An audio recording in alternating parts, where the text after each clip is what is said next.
नमस्कार and welcome to a homeopath. आज हम बात करेंगे साथियों एक बहुत ही महत्वपूर्ण दवा ड्रोसेरा के बारे में, जो भी डॉक्टर केंट ने अपने मिट्रिया मेडिकल लेक्चर्स में बतलाई हैं। वीडियो स्टार्ट करने से पहले बतला दूं साथियों कि एक हुपिंग कफ पे बहुत ज्यादा प्रभाव पहुंचाने वाली दवा है ड्रोसेरा। तो इसमें हमको हुपिंग कफ के बारे में पूरी डिटेल जानकारी मिलेगी। वीडियो स्टार्ट करने से पहले आपसे रिक्वेस्ट है कि चैनल को अगर सब्सक्राइब नहीं किया तो चैनल को सब्सक्राइब कर लीजिए। कुछ पूछने बतलाने जैसा लगे तो कमेंट कर दीजिए। हमारा प्रयास रहेगा कि आपको जवाब जल्दी से जल्दी और बेहतर से बेहतर दे सकें। उसी के साथ अपने सभी साथियों के साथ शेयर जरूर कीजिए। उसी के साथ आगे बढ़ते हैं साथियों, हमारी आज की दवा ड्रोसेरा।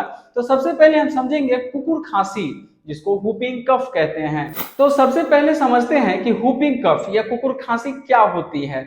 ये एक बैक्टीरियल इन्फेक्शन है जो ज्यादातर बच्चों को होता है, लेकिन एडल्ट्स में भी ये देखा गया है। इस बीमारी का सबसे प्रोमिनेंट लक्षण है एक स्पाज्मोडिक कफ, मतलब कि एक इस तरह का खांसी उखड़ जाना कि जिसमें एकदम बिल्कुल स्पाज्म सा ला दे, एकदम अकरन सा ला दे शरीर में, जो लंबे समय तक रुकता नहीं। मतलब खांसी एक बार शुरू होती है तो रुकता ही नहीं, सांस नहीं लिया जाता। खांसी के दौरान एक हुफिंग साउंड आती है, एक आवाज आती है, और इसी के नाम पर इसका नाम जो है हुपिंग खांसी रखा गया है। अब अगर हम कुकुर खांसी या हुपिंग खांसी के सिम्टम्स के बारे में जाने तो सीवियर कफिंग फिट्स आना आपको इसमें देखने को मिलता है। मतलब कफिंग फिट आता है, मिर्गी जैसा कफिंग आता है, खांसी उकरता है एकदम बहुत सीवियर। हाई नाइट स्वेट्स आपको देखने को मिलता है, रेस्टलेसनेस देखने को मिलता है, मतलब रात में पसीना आने लगना, बेचैनी सा हो जाना, एंजाइटी, फियर, जैसे कोई पीछा कर रहा हो इस तरह का डर। अक्सर रात के समय और ज्यादा सिम्टम सीवियर हो जाते हैं। रात के समय में इसका एग्रावेशन आप देखते हैं। हुपिंग कफ के साथ बहुत सारी सेकेंडरी प्रॉब्लम्स भी हो सकती हैं, जैसे सीवियर हेडेक हो गया, चेस्ट पेन हो गया, वोमिटिंग और नोजिया हो गया। उसी के साथ स्वेटिंग और फीवर के बाद एक्सट्रीम फटीग महसूस होना। और सबसे बड़ी बात, ये खांसी इतनी इंटेंस हो सकती है कि पेशेंट को चेस्ट या पेट सपोर्ट देना पड़ता है। मतलब इतना तगड़ा, इतना भयंकर सा उसका अटैक आता है खांसी का कि सीना को दबा के या पेट को दबा करके रखना पड़ता है। ये स्थिति हो जाती है। और इन सब केसेस में ही आपको ड्रोसेरा रोटेंडिफोलिया जो होम्योपैथिक दवा है वो बहुत अच्छा फायदा पहुंचाती है। अगर हम ड्रोसेरा के बाकी सिम्टम्स की ओर चलें तो टोटलिटी में हम समझते हैं कि ड्रोसेरा एक मल्टीपर्पस रेमेडी है, जो सिर्फ कुकुर खांसी की नहीं बल्कि दूसरी कॉम्प्लेक्स कंडीशन जैसे कि क्रॉनिक कफ हो गया, आपका लैरिंग्स यानी कि आपका जो स्वर यंत्र है उसमें जो इश्यूज होते हैं उसके प्रॉब्लम्स के लिए अच्छी काम करती है ड्रोसेरा। और इवन ट्यूबरकुलोसिस के सिम्टम्स में बहुत ही यूजफुल होती है ड्रोसेरा आपकी। अगर हम डिटेल सिम्टम्स की बात करें ड्रोसेरा के बारे में तो सबसे पहले ड्रोसेरा के यूनिक फीचर्स क्या हैं इसको समझते हैं। तो बतला दें कि इस रेमेडी को उसके स्पाज्मोडिक नेचर के लिए जाना जाता है। चलिए कुछ इंपॉर्टेंट डिटेल समझते हैं। सबसे पहले कफ सिम्टम्स। खांसी के टाइम पे पेट और चेस्ट को सपोर्ट देना पड़ता है, इस लेवल का समझिए कि आपको खांसी उखड़ती है, इस तरह का अटैक आता है। खांसी इतनी सीवियर होती है कि वोमिटिंग या ब्लीडिंग हो सकती है। अक्सर ये खांसी मिडनाइट और अर्ली मॉर्निंग में ज्यादा होती है। अब अगर हम इसके मेंटल सिम्टम्स पे ध्यान दें तो पेशेंट को ऐसा लगता है जैसे कोई पीछा कर रहा है। डर और रेस्टलेसनेस काफी ज्यादा है, स्पेशली रात के समय। उसके बाद लैरिंग्स और वॉइस प्रॉब्लम्स के बारे में देखें तो स्वर यंत्र में खराश और जलन महसूस होना।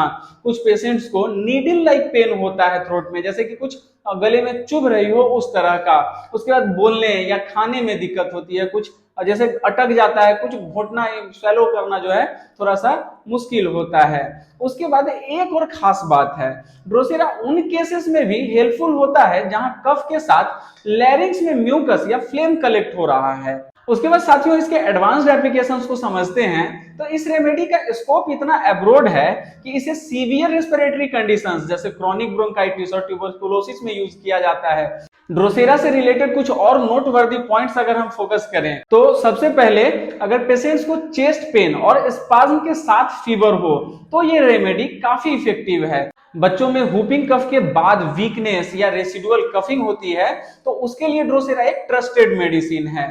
ये उन केसेस में भी काम करती है जहां खांसी के दौरान फेस जो है ब्लूइश या पर्पलिश जैसा हो जाता है, जैसा कि आपको ऑक्सीजन की कमी के कारण आप क्लोरोसिस वगैरह या और चीजों में देखते हैं। तो इस तरह के कंडीशंस के लिए आप ड्रोसेरा का इस्तेमाल कर सकते हैं। उसके बाद बात करते हैं साथियों इसके डोजेज और प्रिकॉशंस के बारे में।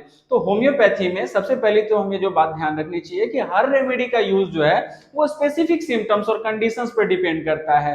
ड्रोसेरा को अक्सर 30 पोटेंसी में देना चाहिए, 2-3 बार प्रिस्क्राइब किया जा सकता है सीवियर केस में, लेकिन क्रॉनिक केस में हायर पोटेंसी जैसे कि 200 या 1 mg यूज किया जाता है। लेकिन ये जरूर ध्यान रखना है कि एक क्वालिफाइड होम्योपैथिक प्रैक्टिशनर के संपर्क में जाकर के उनसे आप सलाह लेकर के ही अगर इस्तेमाल करें तो आप बेहतर रहता है। अपने मर्जी से इलाज करना डायरेक्टली किसी वीडियो को देख करके बहुत गलत तरीका है।